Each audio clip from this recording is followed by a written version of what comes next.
நம சிவாய அருணாச்சலேஸ்வராய. நல்லா இருக்கணும். நமச்சிவாய. ரொம்ப சந்தோஷம். நமச்சிவாய. நமச்சிவாய. ரொம்ப நன்றிங்க ஐயா. ரொம்ப நன்றிங்க ஐயா.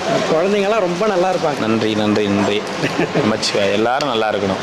அன்னதானம் பண்றவங்களுடைய குழந்தைங்களும் நல்லா இருக்கணும். எல்லாரும் நல்லா இருக்கணும். கண்டிப்பா எல்லாமே அப்படி. நமச்சிவாய. நமச்சிவாய. ரொம்ப சந்தோஷம் ஐயா. ரொம்ப சந்தோஷம். வரட்டுங்களா? கண்டிப்பா போயிட்டு வாங்க. இருந்து வேலை செஞ்சுட்டு போனா சொல்லுங்க. இவ்வளோ பேர் இருக்காங்க. வாங்க. சரிங்க. நமச்சிவாய. ரொம்ப சந்தோஷம். வீட்டுக்கு வாங்க ஒரு முறை. கண்டிப்பா வரேங்க ஐயா. குழந்தைங்க நம்ம இது ஆரம்பிச்சதுக்கு அப்புறம் எங்க 2 பேருக்குமே ஒண்ணு நான் இல்ல முதல்ல இதை செய்யுங்க. எப்ப ஃப்ரீயா இருக்குங்களோ வாங்க. சரி.